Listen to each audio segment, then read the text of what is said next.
Hi everybody, कैसे हैं आप लोग। आई होप आप सभी लोग अच्छे होंगे, सेफ होंगे एंड मोस्ट इम्पॉर्टेंटली रेगुलरली पढ़ाई भी कर रहे होंगे। This is Ruchika and welcome to my channel.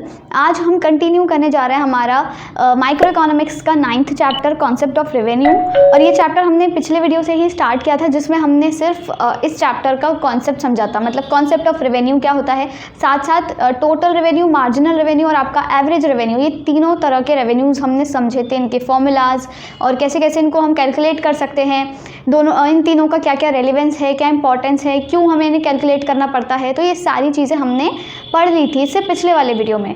तो आज के वीडियो में बेसिकली हमें क्या पढ़ना है, what is the relationship between total revenue, marginal revenue and average revenue. ये जो तीनों रेवेन्यूज़ हमने कल पढ़े थे पिछले वीडियो में, उन तीनों के बीच के रिलेशनशिप को हमने आज पढ़ना है।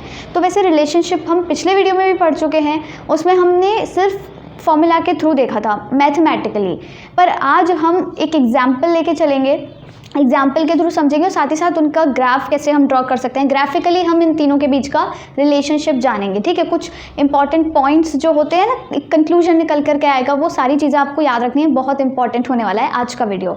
तो स्टार्ट करते हैं। सबसे पहले तो आपको इस टॉपिक को समझने से पहले दो चीज़ें समझनी पड़ेंगी। वो क्या है, एक है आपका परफेक्ट कंपटीशन, एक है आपका मोनोपोलिस्टिक कंपटीशन या फिर मोनोपोली, ठीक है। मैं यहाँ पे नाम लिख देती हूँ। सबसे पहले आता है एक आपका परफेक्ट कंपटीशन, ठीक है, ये हो गया परफेक्ट कंपटीशन। एक है आपका मोनोपोली या फिर मोनोपोलिस्टिक कंपटीशन, ठीक है। ये दो चीज़ें, ये दो टर्म्स आपको समझने पड़ेंगे। अब ये दोनों चीज़ें हैं क्या, ये क्या है, टाइप्स ऑफ मार्केट। क्या है ये, types of market. Types of market क्या है, ये आप ना नेक्स्ट जो टॉपिक होगा ना, आज वाला वीडियो के बाद वाला वीडियो, उसमें मैं थोड़ा डिटेल में बताऊंगी। अभी के लिए आप ये समझ लो, ये तीनों क्या होते हैं, टाइप्स ऑफ मार्केट होते हैं। अब आप मार्केट देखते हो अपने आसपास, क्या देखते हो कि जैसे कोई चीज़ है, लेट अस से आप जैसे किसी शॉपिंग पे निकले, ठीक है, आप किसी लोकल मार्केट में निकले अपनी सिटी की, तो एक ही तरह की आपको हज़ारों शॉप्स मिल जाएंगी, आमने सामने आजू बाजू हर तरह की। जैसे आप शॉपिंग करने जाते हो, वेडिंग सीजन जब होता है शादी के टाइम पे, तो आपको जो शादी वाले कपड़े होते हैं, लहंगा, साड़ी, शेरवानी, ये सब की बहुत सारी शॉप्स मिल जाएंगी। तो जब एक ही प्रोडक्ट की बहुत सारी फर्म्स या बहुत सारी दुकानें, मार्केट ऐसा बहुत ज़्यादा अवेलेबल होता है, तो वो होता है आपका परफेक्ट कंपटीशन, ठीक है। मतलब एकदम कंपटीशन एकदम परफेक्ट है, किसी भी चीज़ की कमी नहीं है। तो परफेक्ट कंपटीशन में होता क्या है, बेसिकली ये आपको याद रखना है। परफेक्ट कंपटीशन में जो फर्म होती है ना, कोई भी firm is a price taker, वो फर्म ना प्राइस टेकर होती है। मतलब प्राइस, एक तो प्राइस टेकर होता है, एक प्राइस मेकर होता है। तो परफेक्ट कंपटीशन में जो फर्म है ना, वो प्राइस टेकर है। अब प्राइस टेकर का मतलब कि वो प्राइस खुद से नहीं बना सकती, उसे प्राइस लेना पड़ेगा। मार्केट में जो प्राइस है ना, मार्केट प्राइस, वही उसको अपने प्रोडक्ट का प्राइस रखना पड़ेगा। अगर जैसे आप एक शॉप पे गए, आपने देखा कि अच्छा ये वाली साड़ी यहाँ पे मिल रही है 16,000 की, आपने देखा अरे ये तो महंगी दे रहा है, अभी हमने एक और आगे दुकान देखी थी, वहाँ पे तो 13,000 की मिल रही थी, तो उसके कस्टमर्स चले जाएंगे, वो अपने मन से प्राइस नहीं बढ़ा सकता। जो मार्केट में प्राइस है उसको उसी पर ही अपना प्रोडक्ट बेचना पड़ेगा। तो वहाँ पे ये जो फर्म है ना, वो क्या है, प्राइस टेकर है। मोनोपोली या मोनोपोलिस्टिक कंपटीशन में क्या होता है, जो फर्म होती है ना, वो होती है आपकी प्राइस मेकर। प्राइस मेकर क्यों हो जाती है, क्योंकि मोनोपोली या फिर मोनोपोलिस्टिक कंपटीशन क्या होता है, पहले ये समझ लो। मोनो मतलब क्या, एक, तो कोई भी प्रोडक्ट का कोई एक ही सेलर है, मतलब और कोई उसके अलावा बेचता ही नहीं है। जैसे आप क्या करो, कोई भी सिटी है जहाँ भी आप रहते हो, उसके थोड़ा ना आउटर रीजन में चले जाओ, तो वहाँ पे आप देखोगे कि जो परचूनी वाली शॉप होती है ना, वो कुछ ही गिनती की मिलेंगी, या फिर हो सकता है एक ही हो। मान लो आउटर रीजन में, बिल्कुल जो बाहर का इलाका होता है शहर का, वहाँ पर कोई एक ही परचूनी वाली शॉप है। अब वहाँ के जो लोग हैं, उन्हें कुछ खाने पीने को तो चाहिए होगा, अब वो बार बार दूर दूर तो जा नहीं सकते, तो वहाँ पर उस दुकान वाले की, उस परचूनी वाली दुकान की मोनोपोली होगी। वो क्या है, प्राइस मेकर कहलाएगा, कि वो चाहे तो 10 रुपये वाला जो बिस्किट है, वो आपको 15 का भी बेच सकता है। उसे पता है भाई खरीदार आएंगे, लेंगे, उन्हें क्योंकि खाना है, उन्हें चाहिए, है ना, तो वो प्राइस मेकर हो गया। पर जहाँ पर परफेक्ट कंपटीशन होता है, वहाँ पर नहीं कर सकते ये सब, दुकान वाले ये सब नहीं कर सकते। कोई भी फर्म प्राइस अपने हिसाब से एडजस्ट नहीं कर सकती, उसको वही प्राइस लेना पड़ेगा जो मार्केट में है। क्योंकि उसने ज़रा सा भी प्राइस ऊपर नीचे किया उसके कस्टमर्स चले जाएंगे। भाई ज़्यादा मैं अगर महंगा दूंगी, मैं सोचूंगी भाई मेरी ज़्यादा कमाई हो जाए, तो उस कमाई के चक्कर में मेरे कस्टमर्स ही चले जाएंगे, आएंगे ही नहीं फिर वो, और 4 लोगों को बोल देंगे कि भाई वहाँ से मत लो, वो महंगा बेचता है। तो ये चीज़ आपको याद रखनी है। एक छोटा सा टॉपिक है, मतलब इसका यूज़ होगा आज वाले वीडियो में, इसीलिए मैंने आपको थोड़ा सा बैकग्राउंड समझा दिया। तो आप ये चीज़ें आपने याद रखनी है। तो हाँ, एक और पॉइंट ये है कि परफेक्ट कॉम्पिटिशन में एक तो फर्म क्या होती है, हमारी प्राइस टेकर होती है। यहाँ पर ये जो प्राइस होता है ना किसी भी प्रोडक्ट का, वो किसके बराबर होता है, एवरेज रेवेन्यू के बराबर। ये इंपॉर्टेंट पॉइंट है, प्राइस एवरेज रेवेन्यू के बराबर ही होता है, ठीक है। तो ये आपने याद रखना है। और मोनोपोलिस्टिक कंपटीशन का मैंने आपको बता ही दिया कि वो प्राइस मेकर होती है। और यहाँ पर ये जो AR होता है, AR या फिर प्राइस, ये क्या रहता है, कांस्टेंट होता है। पहली चीज़ यहाँ पर AR जो होता है आपका, वो कांस्टेंट नहीं होता। ये कुछ इंपॉर्टेंट चीज़ें हैं, फटाफट से स्क्रीनशॉट ले लो इसका, इतने से पार्ट का, ये आपको याद रखना है। परफेक्ट कंपटीशन क्या होता है, बहुत सारी दुकानें वो कट थ्रोट कंपटीशन है, वहाँ पर जो फर्म है वो प्राइस टेकर होगी, अपने हिसाब से प्राइस नहीं ले सकती, और साथ ही साथ उसका जो प्राइस है वो एवरेज रेवेन्यू के बराबर होगा और कांस्टेंट होगा। मोनोपोली या मोनोपोलिस्टिक कंपटीशन में क्या है, वो जो फर्म है वो प्राइस मेकर है, भाई अपनी दादागिरी चला सकती है कि मैं इतने पे बेचूँ, उतने पे बेचूँ, क्योंकि उसे पता है लोग लेने आएंगे। साथ ही साथ उसका जो AR होता है वो क्या होता है, कांस्टेंट नहीं होता। ये 2 चीज़ें आपने याद रखनी है, ठीक है। अब हम बात करते हैं हमारे आज के टॉपिक की। अब हमें क्या पढ़ना था, relationship between TR, AR and MR, ठीक है। ये 3 चीज़ें हमें पढ़नी थी। तो इन तीनों चीज़ों के लिए हम 2 डिविजन्स कर लेते हैं। सबसे पहला एक है आपका when AR is constant, when AR is constant, जब आपका जो एवरेज रेवेन्यू है ना वो कांस्टेंट होगा। कांस्टेंट कब होगा, मैंने अभी बताया, कांस्टेंट होता है परफेक्ट कंपटीशन वाली सिचुएशन में, जब आपका मार्केट में परफेक्ट कंपटीशन है। तो यहाँ पे हम लिख लेते हैं, यहाँ पर जब मार्केट में क्या है, परफेक्ट कंपटीशन है, ठीक है। ये आपको याद रखना है। तो ये पहली वाली क्या कहते हैं, केस हो गया, पहला केस है। ऐसे दूसरा केस पढ़ेंगे जिसमें AR कांस्टेंट नहीं होगा, और वो कौन सी सिचुएशन, वो कौन सा मार्केट होगा, मोनोपोली या फिर मोनोपोलिस्टिक कंपटीशन। पहले हम इसकी बात करते हैं जब AR कांस्टेंट है, साथ साथ आपका जो ये क्या है, परफेक्ट कंपटीशन है। अब क्योंकि देखो AR कांस्टेंट है, तो यहाँ पे ना हम एक टेबल बना लेते हैं। सबसे पहले ये हो गया आपका आउटपुट 1 2 3 4, ठीक है। AR आपका क्या है, कांस्टेंट है। AR किसके बराबर है, प्राइस के बराबर, ये याद रखना है। कितना है, लेट अस से 10 रुपीज़ है, ठीक है। ये 10 रुपीज़ है। AR रेवेन्यू तो आप रुपीज़ में काउंट करोगे, तो AR आपका क्या है, 10 रुपीज़ है। अब आपको आउटपुट गिवन है, आपको AR गिवन है, इससे आप क्या क्या चीज़ें निकाल सकते हो, आप TR निकाल सकते हो, बिल्कुल, क्योंकि TR का फॉर्मूला होता है AR इंटू Q। Q क्या है, आउटपुट। तो आप TR की वैल्यू निकाल सकते हो, कितना हो गया, 10 20 30 40, ठीक है। ये हो गया आपका TR, राइट। अब MR भी निकाल सकते हो। MR का फॉर्मूला क्या होता है आपका, MR इज इक्वल्स टू, यहाँ पे लिख नहीं रही हूँ मैं, TRN माइनस TRN माइनस 1, मतलब पहले वाला TR आपको माइनस कर देना है। तो MR भी आप इसी तरीके से निकाल सकते हो। यहाँ पे पहले वाले का तो मार्जिनल रेवेन्यू 10 ही हो जाएगा ऑफ कोर्स, दूसरे वाले का क्या होगा, 20 माइनस 10 यानी कि 10, तीसरे का क्या होगा, 30 माइनस 20 यानी कि 10, और 40 माइनस 30 यानी कि अगेन 10। तो ये हो गया आपका मार्जिनल रेवेन्यू, ठीक है। ये समझ आ गई। ये टेबल हमने कैसे बनाई, एवरेज रेवेन्यू हमने अज्यूम कर लिया, यहाँ पे आप 10 की जगह कुछ भी अज्यूम कर लो, 5 6 7 8 9 10 11 12 कितना भी, साथ में फिर आपको बस कुछ नहीं करना है, एवरेज रेवेन्यू को आउटपुट से मल्टीप्लाई करके TR आता है, फॉर्मूले सबको याद है। TR से कैलकुलेट हम MR ऐसे कर ही सकते हैं। तो ये हो गई हमारी टेबल। अब इस टेबल के थ्रू ही हम कुछ ना इम्पॉर्टेंट पॉइंट्स कंक्लूड कर सकते हैं, कुछ इंपॉर्टेंट कंक्लूजन्स निकाल सकते हैं। वो इम्पॉर्टेंट कंक्लूजन्स क्या हैं, देखो आपको यहाँ पे क्या नज़र आ रहा है। सबसे पहले तो आपने क्या करना है, हम क्या करेंगे, इसमें से वेरीफाई कर लेंगे, क्रॉस चेक कर लेंगे सारी चीज़ें। कैसे, हम थर्ड वाली यूनिट लेके चल रहे हैं, ठीक है। थर्ड यूनिट पे पहले आप TR निकालो, थर्ड यूनिट पे TR निकालेंगे, क्या होगा, थर्ड यूनिट वाला AR को थर्ड यूनिट से मल्टीप्लाई करना है, मतलब आउटपुट से।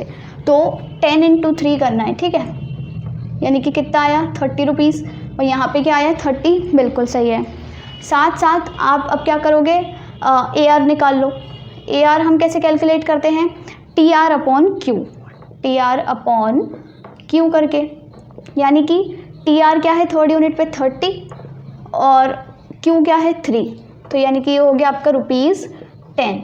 ये हो गया आपका ए आर, बिल्कुल सही आया, देखो थर्ड यूनिट पे 10 है, सॉर्टेड। अब लास्ट क्या है बचा आपका एम आर।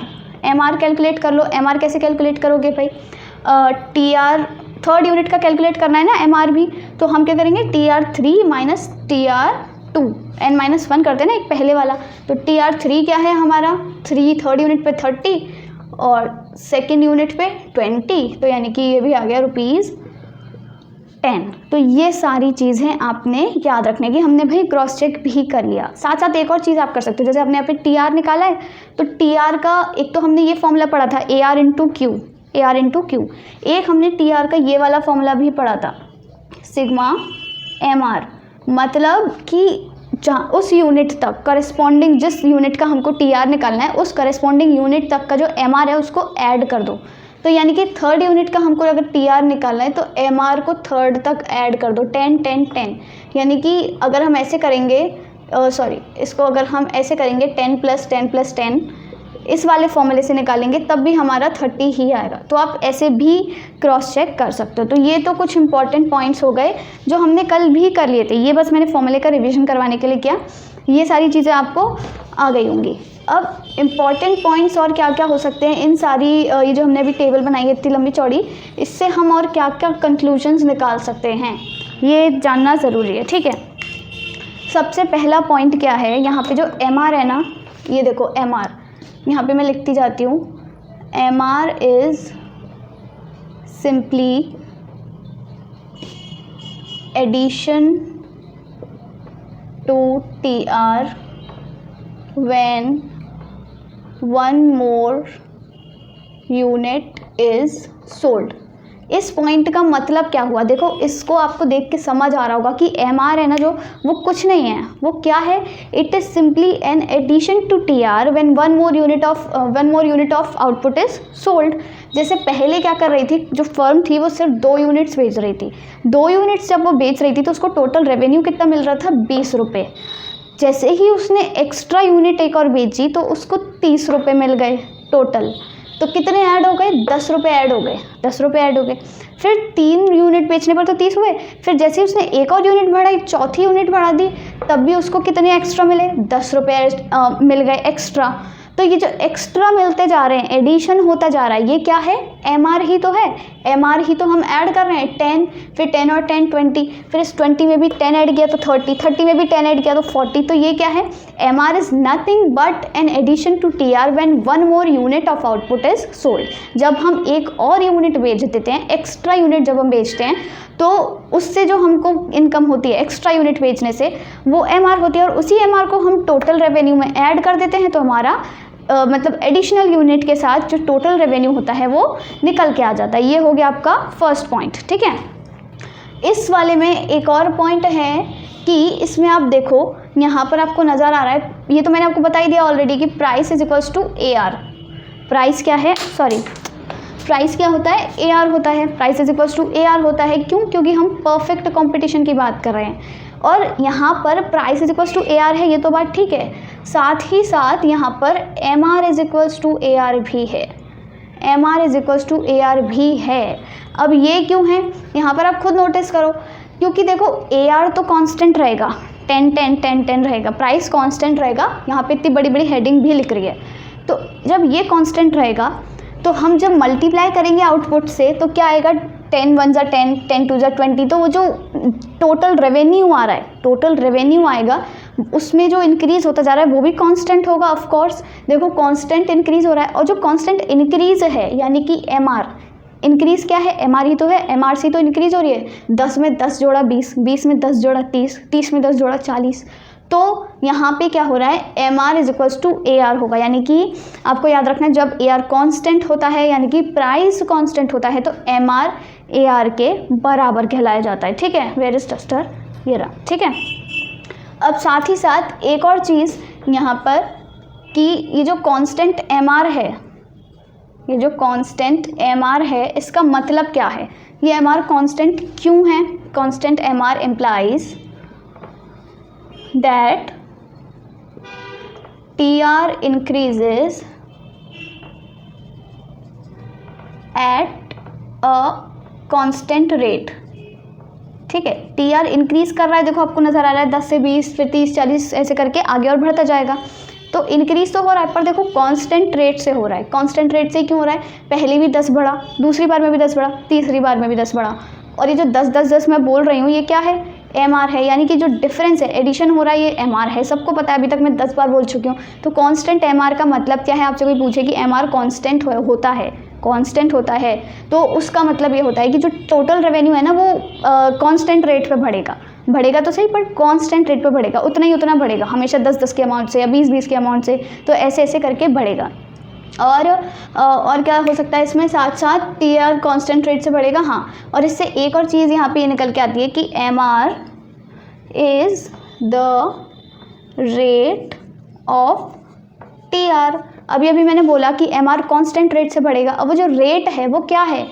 एम आर ही तो है, 10 से ही तो बढ़ रहा है, 10 से ही बढ़ रहा है, कांस्टेंट है। तो वो जो रेट है, rate is nothing but M R, तो M R is the rate of T R. तो ये 3-4 पॉइंट्स हैं जो आपको याद में रखने हैं। क्या है? सबसे पहला कि एम आर क्या होता है? It is nothing but simply an addition to total revenue when 1 extra unit of output is sold. दूसरी बात कि परफेक्ट कंपटीशन की हम बात कर ही रहे हैं, तो परफेक्ट कंपटीशन में मैंने बता ही दिया प्राइस एवरेज रेवेन्यू के बराबर होता है। साथ ही साथ एक और कंक्लूजन निकल के यहाँ पर ये आता है कि ए आर जो होता है ना, एवरेज रेवेन्यू, वो एम आर के भी बराबर होता है, मार्जिनल रेवेन्यू के बराबर।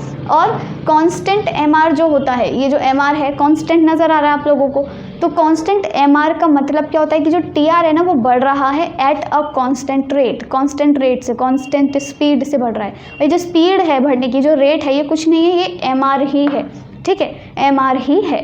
तो ये कुछ 4 पॉइंट्स हैं, ये आपने याद रखने, ठीक है। आप इनका स्क्रीनशॉट भी ले सकते हो। अब इन्हीं पॉइंट्स के थ्रू क्या करते हैं, हम एक ग्राफ बनाते हैं। ग्राफ के थ्रू समझेंगे कि हमें एक तो टी आर का ग्राफ समझना है। देखो टी आर का ग्राफ कैसा होगा, बहुत ज़्यादा सिंपल है। कहाँ पर बनाएं? यहाँ टी आर का ग्राफ बहुत ही ज़्यादा सिंपल है, ठीक है। ये हो गई आपकी वाई एक्सिस, एक्स एक्सिस, यहाँ पे हो गया आपका टी आर, ओके, और यहाँ पे हो गया आपका ये आउटपुट।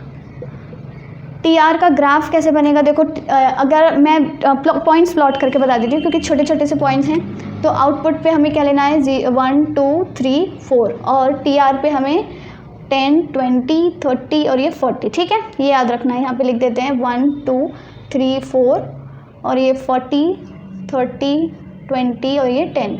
अब पॉइंट्स प्लॉट कर लो सीधा सीधा, 1 पे 10, 2 पे 20, 1 पे 10 और ये कहाँ गया, 2 पे 20, 3 पे 30 और ये 4 पर इधर 40। तो जब आप इसको ऐड करोगे तो क्या हो जाएगा यहाँ पे, मतलब ये जो आप जब पॉइंट्स को ज्वाइन करोगे तो यहाँ पे इस तरह की लाइन आ जाएगी, और ये है आपका टी आर कर्व। अब आप पूछोगे कि T R curve straight line क्यों है, तो इसका भी हम रीज़न लिख लेते हैं। इसका रीज़न क्या है?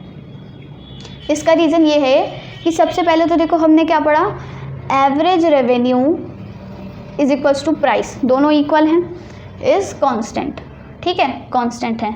और जब ये दोनों कांस्टेंट हैं, इसकी वजह से क्या आया हमारे पास, M R is constant, M R भी हमारा कांस्टेंट निकल आया।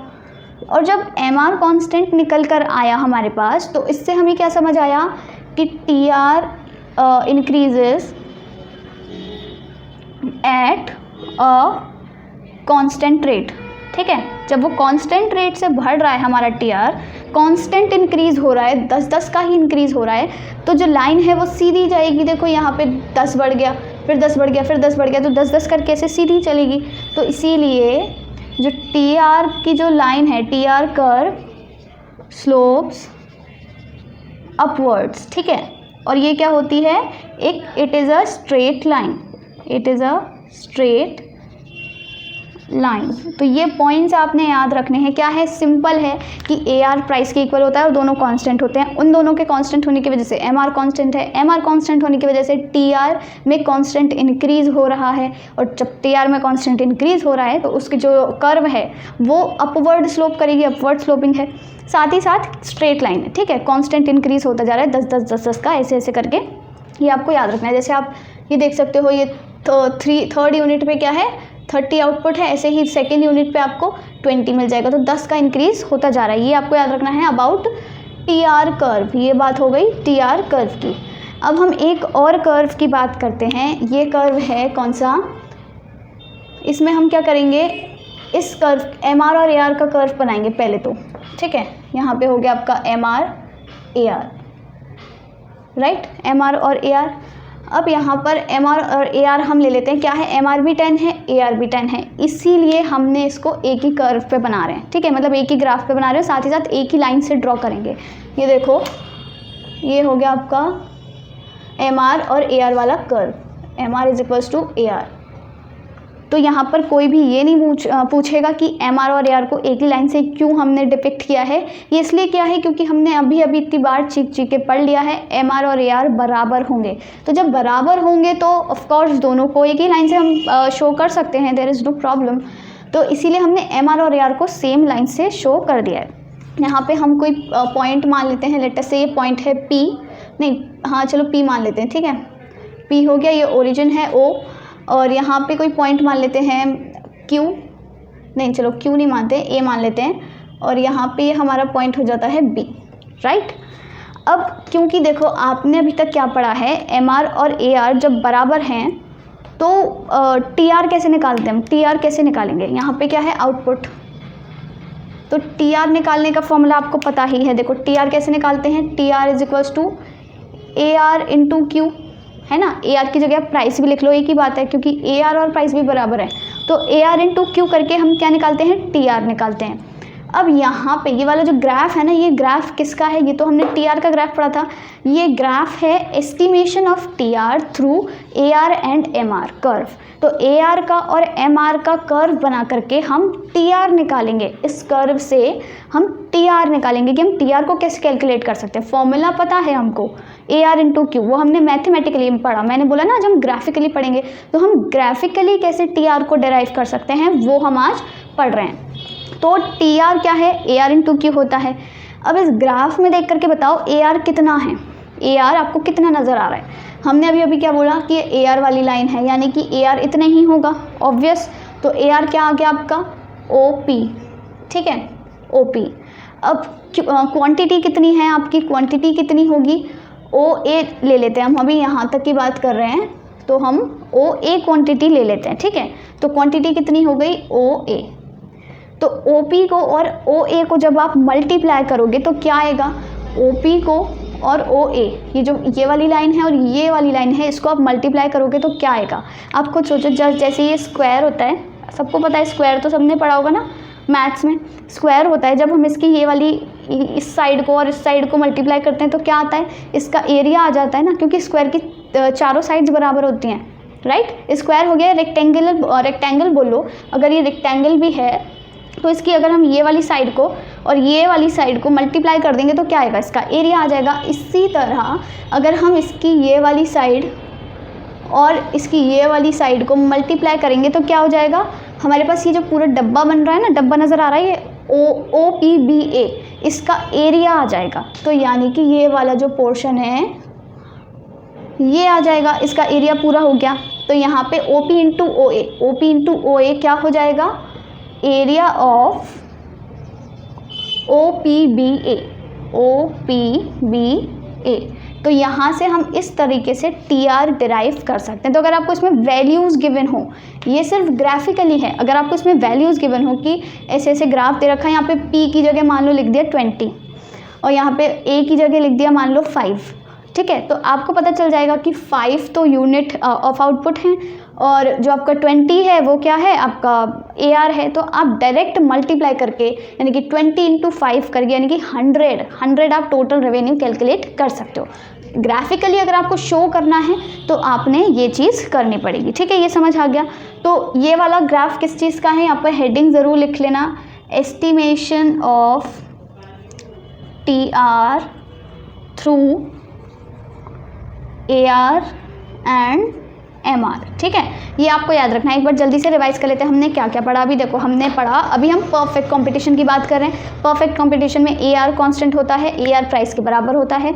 इसी को ध्यान में रखते हुए प्राइस हमारा गिवन था, मार्केट प्राइस हमको चाहिए होता है। फर्म क्या होती है, प्राइस टेकर होती है। मार्केट में प्राइस था 10 रुपये, तो फर्म ने भी प्राइस 10 रुपये रख लिया। प्राइस 10 रुपये रखा तो AR भी 10 रुपये हो गया, क्योंकि दोनों बराबर हैं। अगेन दोनों बराबर हैं तो हमने क्या किया, ऐसे एक टेबल बना ली, दोनों को मल्टीप्लाई करके TR आ गया और TR से MR आ गया। फॉर्मूलाज हम सबको पता है, रटे पड़े हैं। अब इससे हमने कंक्लूजन निकाला कि MR क्या होता है, कुछ नहीं, ये सिर्फ एक एडिशन है। हर बार TR में एडिशन करते जाओ, वही MR होता है, ठीक है। जितने से TR बढ़ रहा है, जितना एडिशन होता जा रहा है एक्स्ट्रा यूनिट बेचने पर।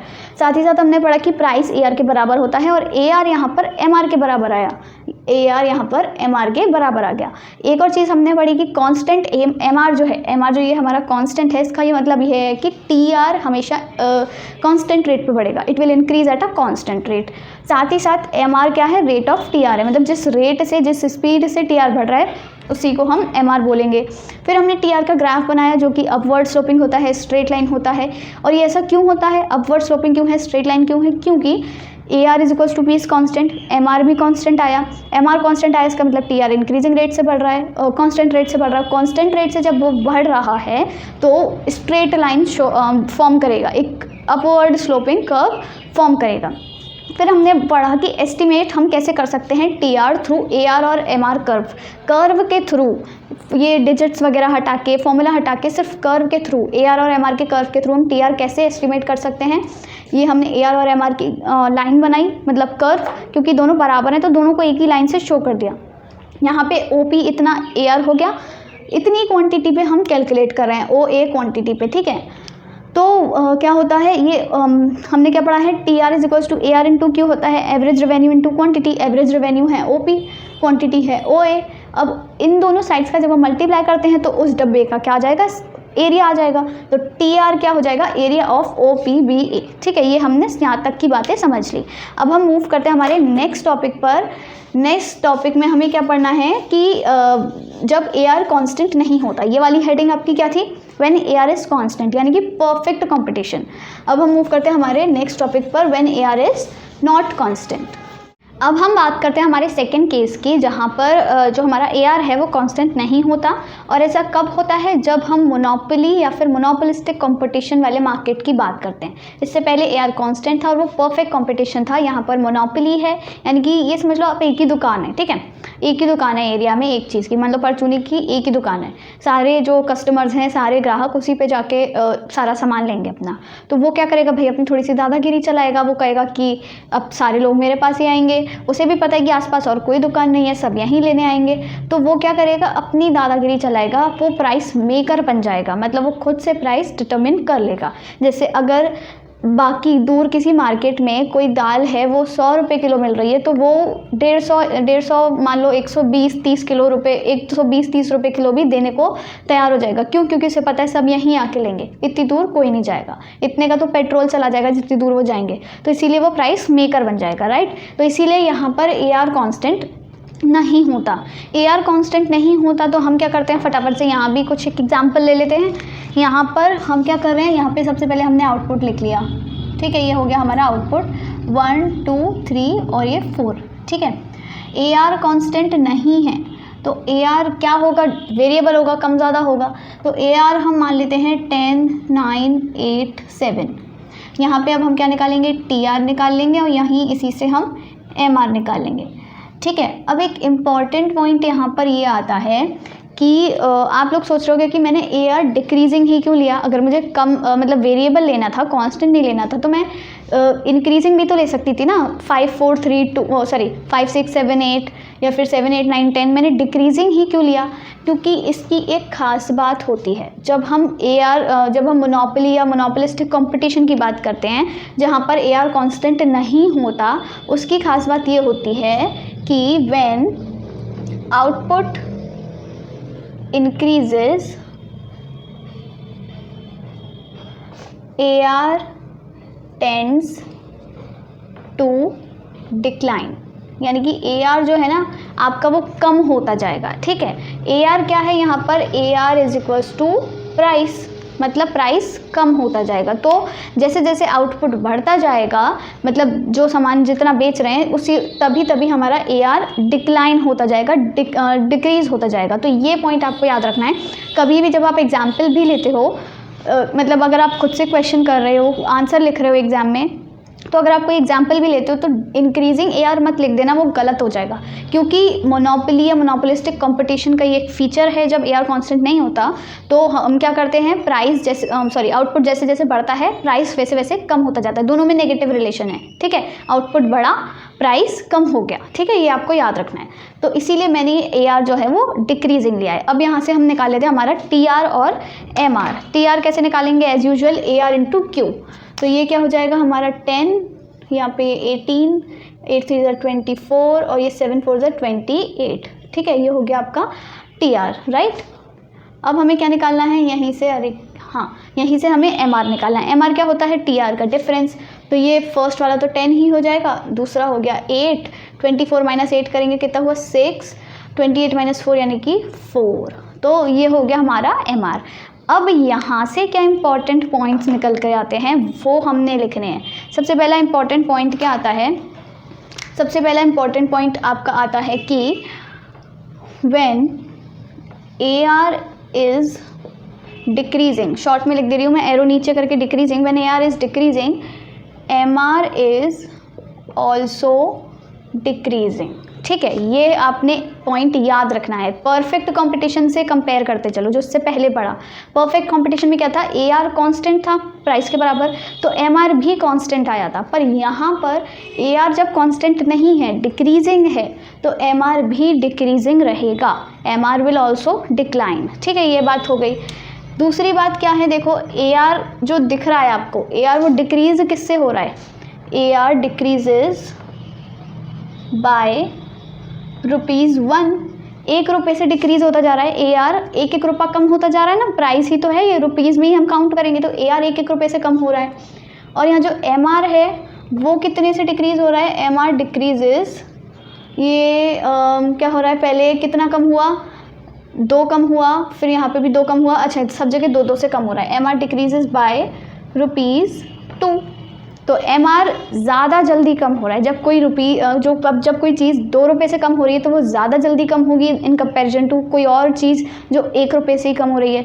तो ये क्या है, 10 से सीधा यहाँ पे 4 आ गया, पर ये 10 से 7 ही आ पाया, मतलब जल्दी जल्दी कौन घट रहा है, MR ज़्यादा घट रहा है। तो इससे हम एक ये पॉइंट और निकाल सकते हैं कि MR decreases faster than AR, ठीक है। MR decreases faster than AR, या फिर AR is greater than MR। यहाँ पे देखो AR हमेशा बड़ा है एक्सेप्ट आउटपुट 1, यूनिट 1 को छोड़ के हमेशा AR बड़ा मिलेगा। अब आपको 9 है यहाँ पर, या MR 8 ही है, यहाँ पर 8 है, यहाँ पे 6 है, यहाँ पे 7 है, यहाँ पे 4 है। क्यों, क्योंकि MR जल्दी जल्दी कम हो रहा है, it is declining faster than AR। तो ये आपका सेकेंड पॉइंट हो गया। थर्ड पॉइंट आपका क्या आता है यहाँ पर, अब आप देखो MR कम हो रहा है, ठीक है, MR इज़ डिक्लाइनिंग, ये तो हमने समझ आ गया, ठीक है, MR इज़ डिक्लाइनिंग। तो ये जो MR डिक्लाइन हो रहा है इसका मतलब क्या है, हमने अभी अभी क्या पढ़ा था, MR क्या होता है, it is just an addition to TR। Total revenue में एडिशन कर दो, वही जो हम एडिशन करते हैं वही MR होता है। यानी कि 10 में हम 8 जोड़ेंगे तो वो 18 हो जाएगा। कितना जोड़ा हमने, एडिशन क्या किया, 8। 18 में 6 जोड़ेंगे तो 24 हो जाएगा। कितना ऐड किया, 6। तो जब MR ही कम हो रहा है तो TR में भी कम कम जुड़ेगा, ऑब्वियस है। पहले तो कांस्टेंट जुड़ रहा था, पिछले वाले परफेक्ट कंपटीशन में 10 जुड़ रहा था, पर यहाँ पर क्या है, कम कम जुड़ता जा रहा है। पहले 10 जुड़ा, फिर 8 ही जुड़ा, फिर 6 और कम जुड़ गया, फिर 4 और कम हो गया, ऐसे करके और कम होता जाएगा। तो यानी कि TR भी कम होता जा रहा है। TR also increases at a diminishing rate. यानी कि TR देखो, TR कम नहीं हो रहा, TR तो बढ़ रहा है, पर उसके बढ़ने का जो रेट है, यानी कि रेट मैंने बताया था ना MR होता है, तो बढ़ने का जो रेट है वो कम हो गया है, कम स्पीड से बढ़ रहा है। क्यों, क्योंकि भाई MR कम कम होता जा रहा है तो कम कम जुड़ रहा है, अब कम कम बढ़ेगा TR भी। तो ये आपने कुछ पॉइंट्स हैं जो यहाँ से हमने कंक्लूड करें, आपको याद रखने हैं, ठीक है। क्या है, एक बार और रिवाइज कर लेते हैं कि आउटपुट जब इंक्रीज होगा, ये मोनोपोली का वो है फीचर, कि जैसे जैसे आउटपुट इंक्रीज होगा प्राइस कम होता जाएगा, AR कम होता जाएगा। AR जैसे जैसे डिक्लाइनिंग है तो MR भी डिक्लाइनिंग रहेगा इन मोनोपोली या मोनोपोलिस्टिक कंपटीशन। और साथ साथ AR जो है MR जो है वो AR से जल्दी जल्दी घट रहा है, मतलब फास्टर घट रहा है, तो AR हमेशा MR से बड़ा होगा। एंड लास्ट इज कि MR क्योंकि डिक्लाइनिंग है तो TR जो बढ़ रहा है वो अब डिक्लाइनिंग रेट पर बढ़ रहा है, पिछले वाले में कांस्टेंट रेट पे बढ़ रहा था। ये बात हो गई इसकी जब AR कांस्टेंट नहीं है। अब देखो यहाँ पर ये क्वेश्चन आता है, ये MR जो कम होता जा रहा है, MR आपको नज़र आ रहा है ना, कम होता जा रहा है, ठीक है। अब इसका हम क्या कर सकते हैं, मतलब आप ये सोचोगे MR नेगेटिव भी हो सकता है क्या, ज़ीरो भी हो सकता है क्या, ये क्वेश्चन दिमाग में आना चाहिए। तो इसके लिए हम ना इसी टेबल को थोड़ा सा एक्सटेंड कर देते हैं। कहाँ पे, यहाँ पे मैं साइड में लिख देती हूँ, ठीक है। ये हो गया आपका आउटपुट 1 2 3 4 5 6 7, ठीक है, ये हो गया आपका आउटपुट। और ये है आपका AR, यानी कि 10 9 8 7 6 5 4, ठीक है। TR कितना आ जाएगा, 10 1 10, 18 24 28 30 30 28, और साथ साथ आपका MR कितना आ जाएगा, यहाँ पे तो 10 ही रहेगा, 8, और यहाँ पे कितना हुआ 6 4 2 0 और ये -2, ठीक है। अब आप यहाँ से देखो MR बिल्कुल नेगेटिव आ चुका है, MR क्या है, नेगेटिव भी हो गया, ज़ीरो भी हो गया। तो यहाँ पे अगर क्वेश्चन आपके पास आता है कि कैन MR बी नेगेटिव और ज़ीरो, तो आपको बड़े बड़े अक्षरों में हाँ करना है, येस करना है, क्या कि yes MR can be zero और इवन नेगेटिव, मतलब ज़ीरो तो हो ही सकता है, साथ ही साथ नेगेटिव भी हो सकता है। अब ये जो हमने टेबल बनाई है, यहाँ तक तो हमने सिर्फ इतने तक का वो देखा कंक्लूजन की क्या क्या पॉइंट्स निकल कर आ रहे हैं। अब हमारे पास तो एक और टेबल आ गई जहाँ पे MR ज़ीरो भी हो गया, नेगेटिव भी हो गया। भाई इसके भी अब पॉइंट्स हमको कंक्लूड करने पड़ेंगे कि यहाँ से क्या क्या चीज़ें हम कंक्लूड कर सकते हैं। तो देखो यहाँ पे हम क्या चीज़ें देख सकते हैं, यहाँ का वेयर इज डस्टर, यहाँ पे क्या है, यहाँ पे आप कैसे देख सकते हैं कि सबसे पहली बात ये कि जब प्राइस कम हो रहा है, व्हेन प्राइस यानी कि AR, ठीक है, when price is declining MR is also declining, ठीक है। ये तो आपको नज़र आ ही रहा है, राइट, ये आपको नज़र आ रहा है साफ साफ, जैसे जैसे प्राइस कम हो रहा है MR कम होता जा रहा है, और ये हमने यहाँ भी पढ़ लिया, ठीक है। When AR is declining MR is also declining, ठीक है। दूसरी बात क्या आती है यहाँ पे कि यहाँ पे दूसरी बात ये आती है कि व्हेन MR बिकम्स ज़ीरो, जब आपका जो MR है ना वो ज़ीरो हो गया है। ज़ीरो कहाँ पर हुआ है, देखो 6th वाली यूनिट पर, 6th वाली यूनिट पर MR आपका ज़ीरो हो गया है। उस टाइम पे TR क्या हो रहा है, TR becomes TR becomes maximum, TR becomes maximum. इसमें देखो TR आपको मैक्सिमम नज़र आ रहा होगा, 30 है, ठीक है, 30 पर आ गया, बिल्कुल एकदम मैक्सिमम पॉइंट पर, TR becomes maximum. And also TR stops increasing at diminishing rate, ठीक है। TR ने क्या किया, अब डिमिनिशिंग रेट पे बढ़ना कम कर दिया। पहले भी क्या हो रहा था, TR डिमिनिशिंग रेट पे बढ़ रहा था, अब उसने डिमिनिशिंग रेट पर बढ़ना बंद कर दिया, ठीक है। TR पहले देखो इतना इतना बढ़ रहा था, अब सॉरी ये चीज़ गलत हो गई आई गेस,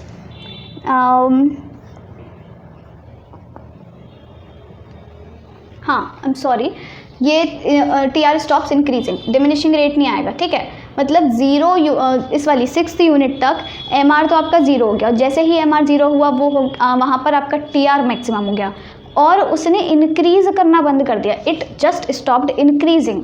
डिमिनिशिंग रेट या वो सब नहीं, सिर्फ इंक्रीज़ करना स्टॉप कर दिया, बंद कर दिया। देखो पहले तक तो बढ़ रहा था, यहाँ के बाद उसने बढ़ना बंद कर दिया, वो घटना शुरू कर दिया है, ठीक है। ये आपको याद रखना है, वो मेरी गलती हो गई, आई एम सॉरी।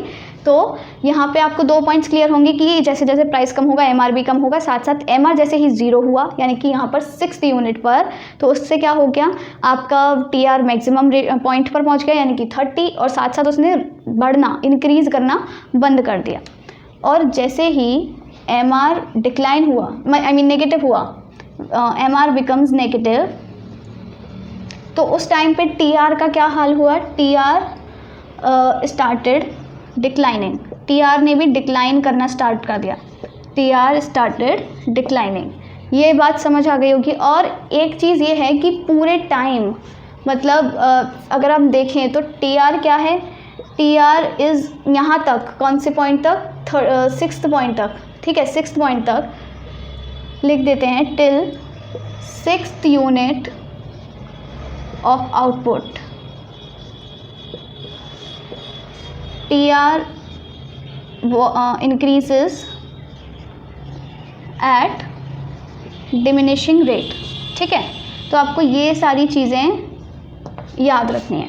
अब देखो एक बार और इकट्ठा समझ लेते हैं सारी चीज़ें। उसमें क्या है, सबसे पहले आपने क्या लिखा हुआ है कि सबसे पहले ये तो आपको पता ही है कि प्राइस और प्राइस जैसे जैसे कम हो रहा है, एआर जैसे जैसे कम हो रहा है, तो एमआर भी साथ साथ कम होता जा रहा है।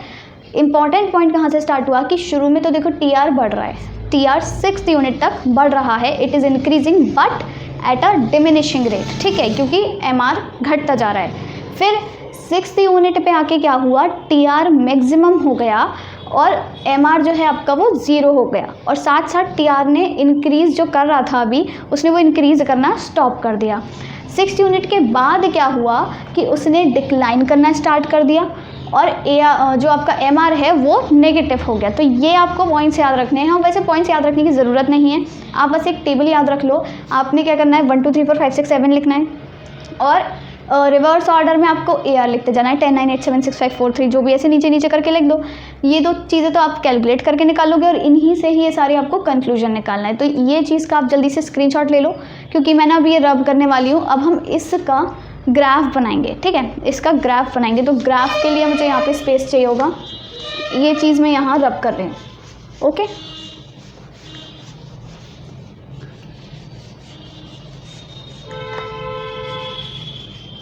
तो अभी तक आपने क्या क्या पढ़ा इस वाले टॉपिक में कि भाई जब मोनोपोली या मोनोपोलिस्टिक कंपटीशन होता है, एआर कांस्टेंट नहीं होता और एआर कम होता है तो एमआर भी कम होता है, और ये सारी चीज़ें हम अभी टेबल के थ्रू पढ़ी चुके हैं। अब इसी चीज़ का हम क्या करेंगे, ग्राफ बनाएंगे। ग्राफ कैसे बनेगा, देखो ग्राफ टीआर का और एमआर और एआर दोनों का अलग बनेगा, ठीक है। तो ये तो हो गया आपका वाई और एक्स, यहाँ पे हो गया आपका टीआर, तो ये हो गया आपका एक टीआर का ग्राफ, ठीक है। इस तरीके से आपको बनाना है, आपको याद रखना है, ठीक।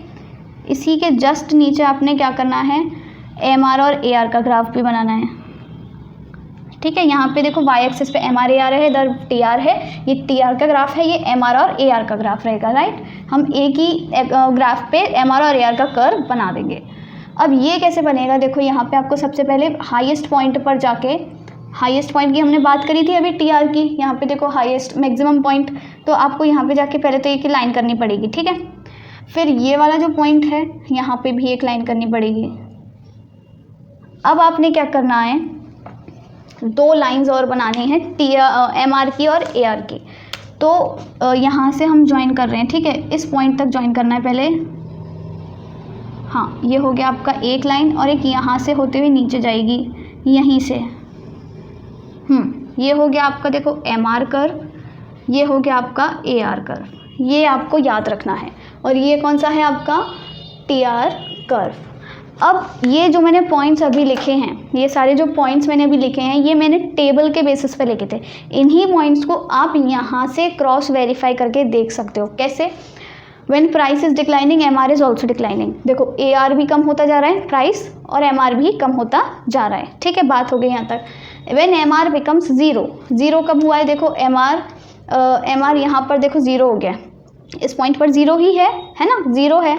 तो उस पॉइंट पे क्या हुआ, टीआर बिकम्स मैक्सिमम। टीआर देखो बिल्कुल अपने पीक पर है, मैक्सिमम है। साथ साथ टीआर स्टॉप्स इंक्रीजिंग, टीआर ने इंक्रीज करना स्टॉप कर दिया। देखो यहाँ तक तो आके बढ़ा, उसके बाद उसने नीचे जाना स्टार्ट कर दिया था, मतलब डिक्रीज़ करना। और इसी तरह इसमें भी देखें तो यहाँ तक तो वो बढ़ा, तो उसके बाद उसने डिक्रीज़ करना स्टार्ट कर दिया। तो ये आपने एक और चीज़ पॉइंट नोटिस कर लिया। थर्ड पॉइंट क्या कहता है, एमआर बिकम्स नेगेटिव। जैसे ही एमआर नेगेटिव हुआ, ग्राफ एक्स एक्सिस के नीचे जाएगा तो नेगेटिव हो जाएगा। तो जैसे ही एमआर नेगेटिव हुआ, TR स्टार्टेड डिक्लाइनिंग, जैसे ही ये इसने इस पॉइंट के बाद यानी कि यहाँ तक इस लाइन के बाद MR ने तो डिक्रीज़ करना स्टार्ट किया, डिक्लाइन करना, और TR ने क्या किया, डिक्रीज़ करना स्टार्ट किया, मतलब MR नेगेटिव हो गया और TR डिक्लाइन करना स्टार्ट किया। थर्ड पॉइंट भी clear. Till 6th unit of output, यानी कि 6th यूनिट कौन सी है, 30 वाली, यानी कि जहाँ पर मैक्सिमम है, तो मैक्सिमम वाले यूनिट ऑफ आउटपुट पर TR increases at diminishing rate. TR increases यहाँ तक, मतलब टिल लिख रहा है ना, तो इस पॉइंट तक TR क्या कर रहा है, इंक्रीज तो कर रहा है पर डिमिनिशिंग रेट पे। अब डिमिनिशिंग रेट क्यों है, मैंने अभी भी बताया था, क्योंकि रेट क्या होता है, MR होता है। यहाँ पे भी MR डिमिनिशिंग है और यहाँ पे भी देखो MR डिमिनिशिंग है, नीचे तो जा रहा है, तो जब MR डिमिनिशिंग है तो TR कैसे बढ़ेगा, डिमिनिशिंग रेट पे बढ़ेगा। आप एक बार और फिर से इस चीज़ का, अब ये प्रॉपर है, स्क्रीनशॉट ले सकते हो इसको आप एज इट इज़ लिख सकते हो। एक मतलब जो भी कोई क्वेश्चन आता है तो पूरे पूरे मार्क्स मिल जाएंगे अच्छे खासे। और अगर आपको इस सब में कोई भी चीज़ नहीं समझ आती है तो आप मुझे कमेंट करके बता सकते हो, मैं तुरंत आंसर कर दूँगी, ठीक है। तो ये सारी चीज़ें थी जो हमने आज पढ़ी, इसमें आप एक बार और समझ लेना, एक बार खुद से पढ़ना, ग्राफ बनाना तो और अच्छे से समझ आ जाएगा। और सिर्फ ऐसे एक टेबल बना के ना खुद से पॉइंट्स लिखना है, ये वाले जो पॉइंट्स होते हैं सारे टेबल से हम जो कंक्लूड करते हैं वो पॉइंट्स आप खुद लिखना, तो अच्छे से याद भी हो जाएगा, ठीक है।